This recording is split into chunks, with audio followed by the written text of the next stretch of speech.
Hello, good morning students. Welcome in BBVN online class. आप देख रहे हैं कि हम चैप्टर पढ़ रहे थे 5 जहाँ चाह वहाँ रहा। और ये कौन है? इला है। कौन है ये? इला। आपको नाम याद ही है इसका। हमने ये चैप्टर आधा पढ़ लिया है। हमने इसमें पढ़ा कि इला है वो साधारण बच्चों की तरह नहीं है। इसके हाथ बचपन से ही काम नहीं करते हैं। इस यानी कि ये अपाहिज है, इसके हाथ काम नहीं करते। जिस तरह से हम लोग अपने हाथों से सारे काम करते हैं उस तरह इला अपने काम हाथों से नहीं कर सकती है। लेकिन इसने जीवन से हार नहीं मानी, यह हताश नहीं हुई, जीवन में आगे बढ़ने लगी। वे सारे काम जो हम हाथों से करते हैं या इला को हाथों से करने थे वो सब वो कहाँ कैसे करने लगी? अपने पैरों से। अपने पैरों से उसने हर काम करने की कोशिश की। लोगों दूसरों के बाल बनाना, सब्जी काटना और लिखना पढ़ना भी, यहाँ तक कि वो पैरों से करती थी। यहाँ देखिए, यहाँ पे भी कुछ बना रही है वो अपने पैरों से। और उसने जैसे ही लिखना पढ़ना शुरू किया उसके मन में आत्मविश्वास जागा और उसने 10वीं की परीक्षा में वह बैठी। लेकिन 10वीं की परीक्षा में समय कम होने के कारण वह उत्तीर्ण नहीं हो सकी, क्योंकि उसे यह नहीं पता था कि उसे और समय नहीं मिल सकता था, लेकिन कोई दूसरा उसकी जगह लिख सकता था। यह सुविधा उसको मिल सकती थी कि वह बोलती और दूसरा लिखता, लेकिन उसे इस बात की समय रहते जानकारी नहीं थी। फिर भी इला ने हार नहीं मानी और फिर आगे बढ़ी वो जैसे तैसे करके आगे बढ़ी। जहाँ देखिए क्या होता है आगे। उसने क्या किया? उसने नहीं सोचा कि सब कुछ खत्म हो गया। और उसकी माँ और दादी कशीदाकारी करती थी। वह उन्हें सुई में रेशम पिरोने से लेकर बूटियाँ उकेरते हुए देखती। हमेशा देखती थी कि दादी कैसे करती है। उसका मन करता था कि मैं भी करूँ। न जाने कब उसने कशीदाकारी करने की ठान ली। उसने मन ही मन, पता ही नहीं चला कि कब ठान ली। यहाँ भी उसने अपने पैर के अंगूठे का सहारा लिया। उसने अपने पैर के अंगूठे से कशीदाकारी शुरू की, उसी का सहारा लिया। दोनों अंगूठों के बीच सुई थामकर कच्चा रेशम पिरोना कोई आसान नहीं था। कोई आसान काम नहीं था। हम हाथों से ही नहीं पिरो पाते। कई बार जो बच्चे शुरू करते हैं, कई बार अचानक आप किसी बच्चे को दे दोगे कि लो बेटा सुई में धागा पिरो दे, तो वो नहीं पिरो पाता है कई देर तक। उसके लिए प्रैक्टिस चाहिए। तो वो तो पैरों से ये काम कर रही थी, तो उसके लिए मुश्किल था, कोई आसान नहीं था। पर कहते हैं न, जहाँ चाह वहाँ राह। लेकिन जहाँ उसकी इच्छा होती है वहाँ काम खुद ब खुद होने लग जाते हैं। उसके विश्वास और धैर्य ने कुदरत को भी झुठला दिया। 15-16 साल की होते होते इला काठियावाड़ी कशीदाकारी में माहिर हो चुकी थी। माहिर होना यानी बहुत अच्छी काठियावाड़ी कशीदाकारी करने लगी। यह एक कशीदाकारी का नाम है जो काठियावाड़ में होती है। तो वहाँ की कशीदाकारी फेमस कशीदाकारी है जो काठियावाड़ी के नाम से प्रसिद्ध है। किस वस्त्र पर किस तरह के नमूने बनाए जाएं, कौन से रंगों से नमूना खिल उठेगा और टाँके कौन से लगे, यह सब वह समझ गई थी। एक समय ऐसा भी आया, अब उसके द्वारा काढ़े गए परिधानों की प्रदर्शनी लगी। इन परिधानों में काठियावाड़ के साथ साथ लखनऊ और बंगाल में भी झलक रहा था। इला ने काठियावाड़ी टाँकों के साथ साथ और कई टाँके भी इस्तेमाल किए थे। उसने एक ही टाँका नहीं, कई तरीके के टाँके इस्तेमाल किए थे। पत्तियों को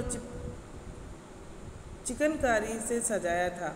चिकनकारी भी एक तरह का अलग कशीदा होता है। अलग अलग नाम है इनके, ये काठियावाड़ी चिकनकारी।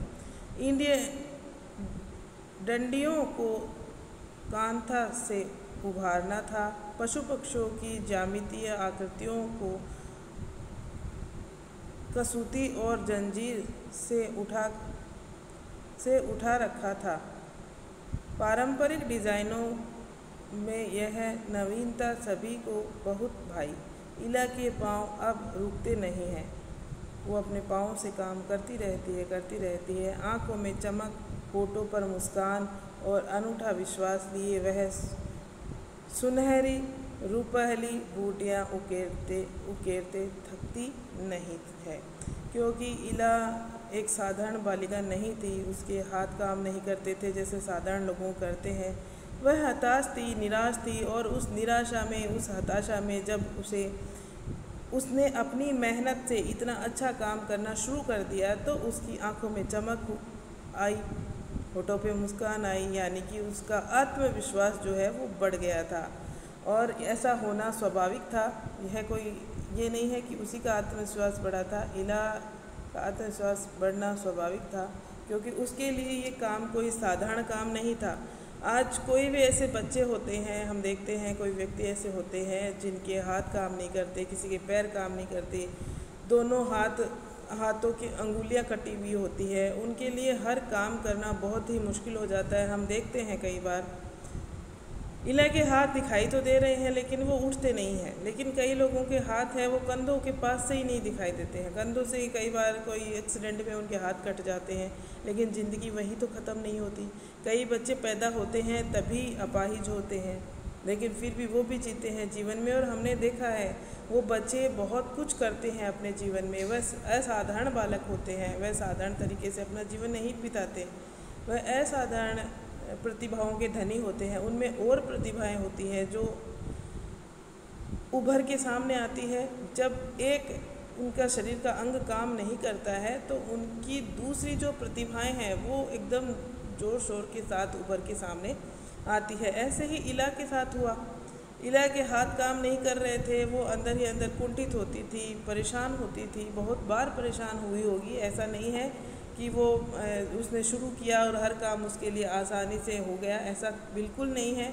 हम सोच सकते हैं कि उसके लिए बहुत मुश्किल था वो सब काम करना जो हम लोग हाथों से आसानी से कर लेते हैं, वो पैरों से करती थी। कितना मुश्किल होता है इंसान के लिए, कैसे तो वो खाना खाएगा, कैसे अपने कपड़े पहनेगा, अपने चीज़ों को कैसे जचाएगा, व्यवस्थित करेगा।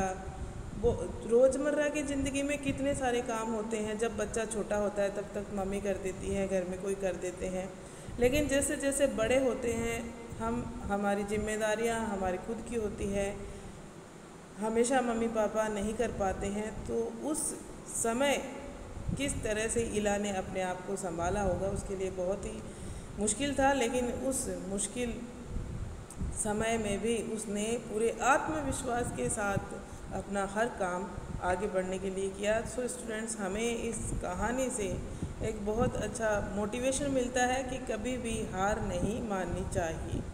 जीवन हमेशा चलता रहता है, निरंतर चलता रहता है। शरीर के किसी अंग के ना होने से जीवन रुकता नहीं है, बिल्कुल नहीं रुकता है। जब तक हम जिंदा हैं जीवन अपनी रफ्तार से लगातार चलता रहेगा, समय अपनी गति से वैसे ही चलता रहेगा। इसलिए हमें हमेशा क्या करते रहना चाहिए, प्रयास करते रहना चाहिए, कोशिश हमेशा करते रहना चाहिए। कोशिश करने वालों की कभी हार नहीं होती। आपने कविता पढ़ी है ना, सुनी है मैंने कई बार आपको। अब तो जो बच्चे नए हैं उन्होंने नहीं सुनी होगी, 2 साल हो गए बच्चे घर पे बैठे हैं।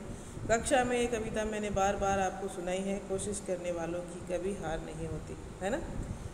तो यही बात है, कोशिश हमेशा करते रहना चाहिए।